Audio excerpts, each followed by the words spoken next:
Assalamualaikum mga kababayan ko dyan sa Middle East, sa mga kapwa ko OFW, Yumkin Said. Bago natin panorin po yung mga litanya ng mga senador tungkol kay Senator Bato tungkol sa ICC, isa muna dyang likes at subscribe muna. Para mas masaya. Subscribe nyo naman ako, parang awan nyo na. Oo. Tingnan nyo, kung matatandaan nyo mga kababayan ko, yung PRO na pinel doon sa Supreme Court ay deny. Deny po. So, ang nangyayari ngayon, may karapatan na uliin si Senador Bato na dalhin sa dahig. Kaya di ba yung mga attorney at kung sino pa yung mga kakampi ni Senador Bato na magpapel sila ulit ng reconciliation doon sa Supreme Court kasi nga anytime ulihin na si Bato. Otherwise si Bato po magtatago yan. Kaso lang pinakamasaklap pa dito, ang pinakamasaklap.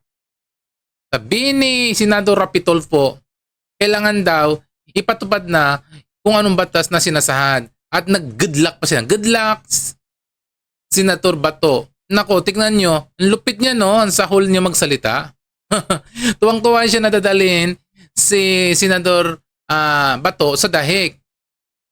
Tingnan nyo, panoorin po ng mga panoorin po natin yung mga litanya ng mga senador tungkol kay Senador De La Rosa. Tafares na inilabas ng ICC laban sa kanya. Dahil dyan sa decision ng Supreme Court, it just simply means na binibigyan ng kapangyarihan ng executive branch para ipa-implement yung arrest warrant from the ICC para kay Bato. Well, good luck kay Sen. Bato.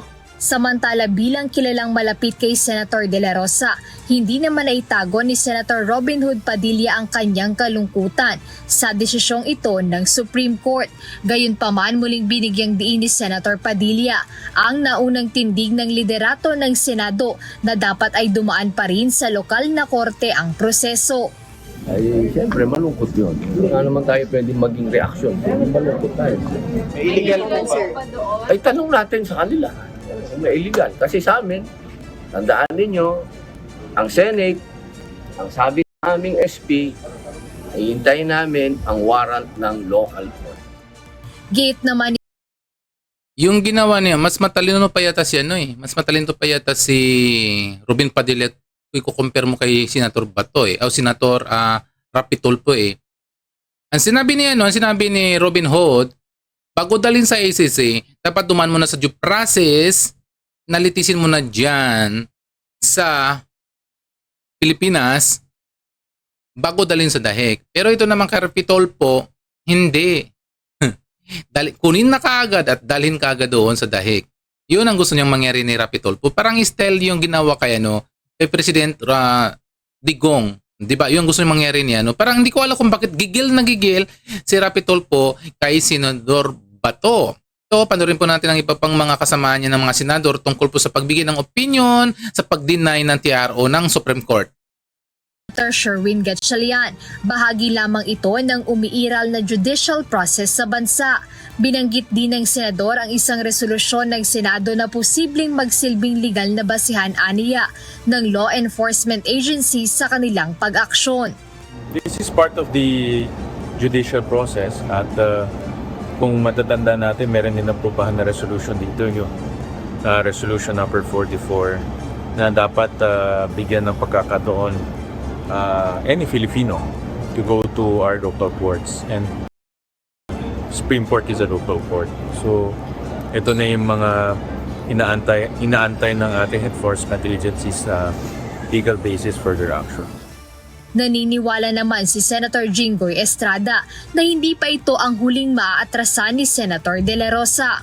I think he still has a lot of legal remedies left. It's up to his lawyers. Ngayon ay plano ng kampo ni Senator Bato na muling maghain ng motion for reconsideration. O ngayon, ano bang narinig niyo mga kababayan ko? Di ba?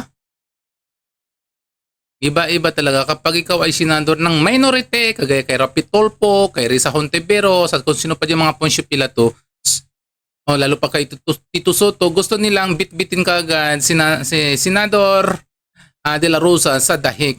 Parang hindi naman sila mga Pilipino. Parang nangyayari, parang karugtungan natin ang yung dahig. Hindi naman sila kasama sa batas natin yung dahik. Grabe naman, di ba? Kaya nagkakaroon po ng kaguluhan dito sa Pilipinas kasi sa iba-iba pong opinyon. Ang iba, tahasan talaga na dalhin si Senator Bato sa dahik. Grabe, walang mga puso, di ba? Walang mga puso ang mga hinayupak na yon. Tingnan niyo, walang naiyahin na kaso dito sa Pilipinas kay kay Bato de la Rosa, pero ang mangyayari, agarang dadalhin doon kaagad sa dahik. Yung mangyayari yan, magtatago na talaga si Senator de la Rosa. Baka hindi natin alam kung saan magtatago. Ay sanay, kailangan tanungin natin si Pampilo Lacson kasi sanay yan sa taguan si Pampilo Lacson. Sanay sa taguan ko. Aywan ko kung siya nagtago ng 2 taon si Pampilo Lacson. Kailangan ganoon. Kasi ang nagsasalita na dalhin sa dahig, yun din ang maraming mga kagagawan na mga kalukuhan sa Pilipinas. Kaya ganun mangyayari. So mga kababayan ko, narinig nyo ba yung sinabi ni Amy Marcos tungkol sa panayam sa kanya ni Karen Dabela? Di ba? Ang lupit. Kung hindi pa nyo napapanood o naririnig ito, ipaparinig ko po sa inyo. Kasi ang lupit. Kasi ang sabi ni Amy Marcos, pinipilit nila talaga na may impeach si VP Sara para hindi na makatangpo sa 2028. At papalawigin nila yung serbisyo publiko ni Bongbong Marcos. Ito panoorin natin po. Pati yung sa mga flood control na yan, nakalukuhan.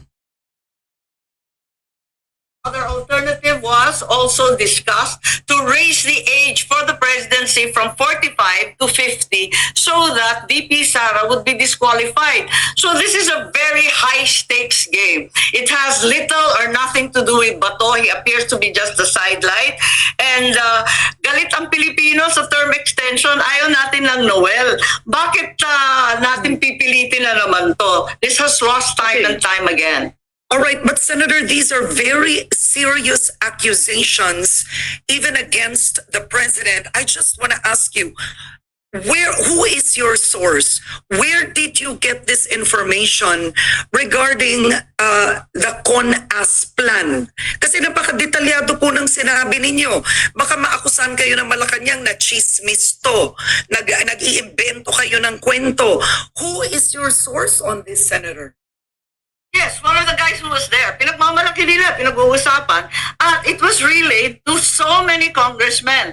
If you recall, before the vote on the impeachment, 3 yung incentive package, 20 million in cash, 200 million, 250 pa in hard or infrastructure DPWH project. Malamang may flood control pa yan para matindi ang kickback. Ikatlo, don't worry about the churches. Don't worry about Visayas, Mindanao, and the DDS because there will be no election. Noel ang benta nila. Yun ang part 3 ng incentive package. Tapos, yun nga, gusto nila tigilan na ang flood control investigations kasi mabigat na yung ebidensya, limpak-limpak na yung dokumento, ang dami nagpipresenta at kahit kamag-anak ko, klaro naman na may ebidensya na kay Martin Romualdez, andyan kay Sandro Marcos, andyan rin kay Presidente Bongbong. Kamag-anak ko to, pero wala tayong magagawa. Andyan na yung ebidensya. Pagkatapos, yung pinag-uusapan, yung budget na, because July 2027. O di ba mga kababayan ko? Mismo kay Amy Marcos na sangkot si Romualdez, Sandro Marcos at Bongbong Marcos at gusto nilang pawalawigin ang serbisyo publiko ni Bongbong Marcos hanggang 2031. Di ba ang lupit? Kasi natatakot sila kapag maging presidente si VP Sara, talagang malilintikan sila. So, ayun muna mga kababayan ko. Sa mga hindi pa dyan nakasubscribe, please subscribe my channel. At sa mga kapwa ko OFW, sa ngayon is masalam. And bye-bye muna sa ngayon.